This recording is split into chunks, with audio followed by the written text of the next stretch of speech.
Did you know that your hair is 97% protein and only 3% moisture? Okay, so that doesn't really have anything to do with what I was gonna say, but I just want to sound really smart for the beginning of this video. It's a beautiful day. Hey everyone, okay, today let's talk hair. I'm no hair expert, but I can say I've made a whole lot of mistakes and my hair's looked very bad and also had its good times too, and I've definitely learned so much along the way, so I thought I'd share with you some of the tips that has got my hair to this point where it feels strong, healthy and lush. So let's start from washing. If you are one washing your hair every single day, that is where you may be going wrong. I know first day hair can be like the luscious time where your hair looks its best, but it is damaging your hair. Also, it's stripping it of all the natural healthy oils that it needs to stay shiny and vibrant, so you can wean yourself off it by doing it once every 2 days, then once every 3 days. I personally wash my hair once a week, maybe twice a week if I'm going out, and the way I manage to do that is sometimes I'll do different hairstyles. So if your hair is going greasy, then do a little French plait, a high bun, a low bun. There are so many different styles that you can do with your hair tied. There's also DIY shampoo if you use it, but I really highly recommend reducing the amount of times that you are washing your hair. That can really help revive your hair, allow it to breathe, allow it to build up those natural oils that it needs to stay healthy. My next 2&D tip for you all is do not use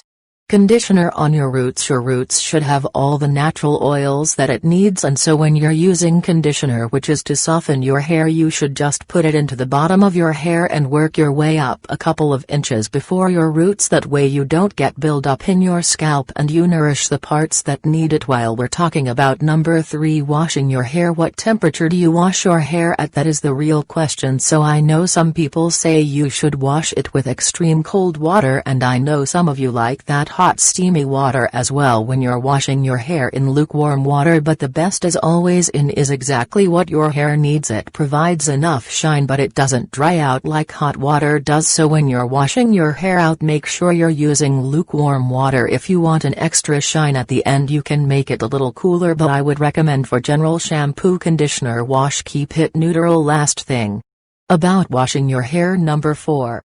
I actually wash my hair upside down. I know that sounds like so much effort, but for volume in your hair and also to drain out a lot of the product, I find washing my hair upside down is the best. I'm sure you can imagine how awkward it feels, but it's worth it. I only do it on the days that I'm really going out and I want my hair to look extra voluminous. Next up, number 5.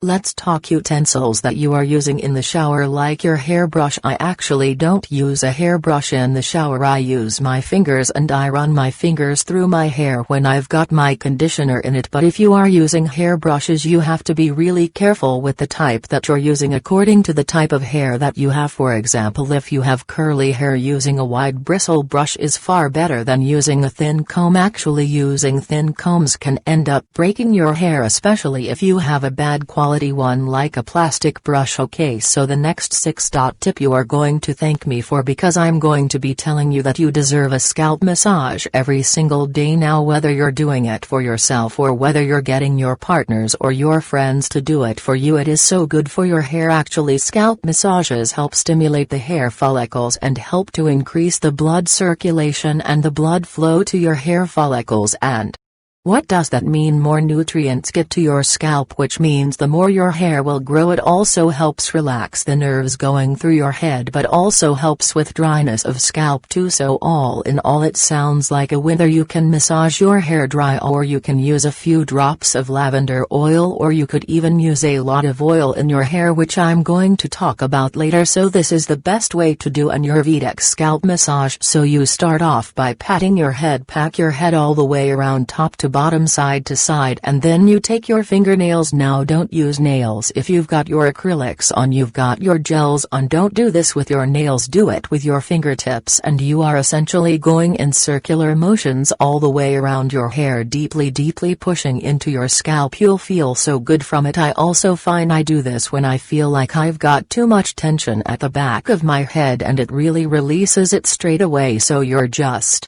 doing this all the way around your head, and I guarantee you'll feel like a brand new person after. So next up we have number 7, which is parabens. So parabens actually help our products last longer, and that's great because we don't really want gone off product in our hair, but we have to be careful because they actually can seep into our scalp, which remember is our skin. Our skin actually absorbs every single thing that we put onto it, and so is seeping into our body, and actually parabens have been linked to hormonal imbalances and damaging internal organs too, so we are looking for paraben-free shampoos and conditioners too. Lastly we have our silicones. Silicones actually are the things that make our hair look shiny, and you flick your hair about, it looks sparkly, fresh and super glowy, but it actually causes a lot of buildup actually when you end up washing your hair, and sometimes you feel like no matter how much you wash it, the product kind of stays in the roots of your hair. That, my friend, is your silicone. So we are looking for sulfate-free, paraben-free and silicone-free shampoo and conditioners. To be honest, the more natural the better. Every single thing, like I said, that you put onto your hair, your skin is going to seep into your body, so really we want things that are as close to nature's ingredients as possible. Now there are many ways that you can make simple shampoos and conditions. Next 8.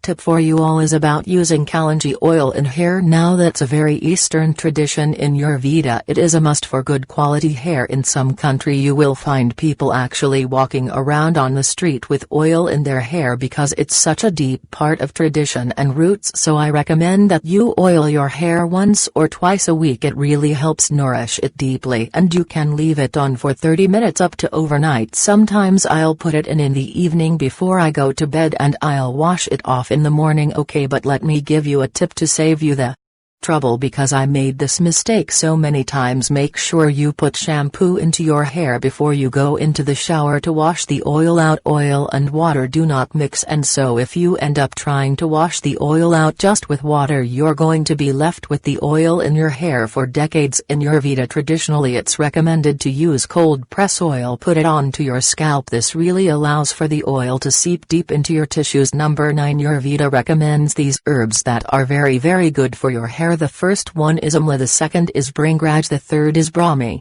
fourth sakukai, fifth riyatha. You can get them in powder form and dissolve them into your oil or wash like shampoo. And then number 10, let's talk drying your hair. I found this trick has been absolutely vital in the amount of frizz that goes on at the top of my mane. I use a cotton t-shirt to dry my hair. I don't use towels anymore. I find that they actually increase the frizz, and sometimes they can damage your hair if they're not made from great materials, so a pure cotton t-shirt is great for your locks. And remember to grab your husband's favorite t-shirt to do this. Number 11. Tip for my curly-haired friends. I would highly recommend using a diffuser. Now what is a diffuser? A diffuser is that random piece of equipment that you sometimes get with your hair dryers that's round and has spokes, and that you probably won't ever use if you have straight hair, but for curly hair it is essential. It's great to reduce frizz when you're drying, but also when you use a normal hair dryer, it kind of dampens your curls, whereas the diffuser helps bounce them up as they should be. Now last but not least, and actually probably the most important one, is number 12. Highly recommend starting a meditation or relaxation practice. Our stress or anxiety can really affect our physical body, and a lot of the times hair fall, dry hair or any kind of hair issues are related to emotions or the way that we are treating our body internally. So try a meditation relaxation practice to really help calm your anxiety, and I'm sure you will see a physical difference too. So those are my key tips for healthy, luscious hair. Now remember, these are all just external things, and as much as we can keep putting things onto our external body, we have to treat ourselves from the inside out. So if you want to learn how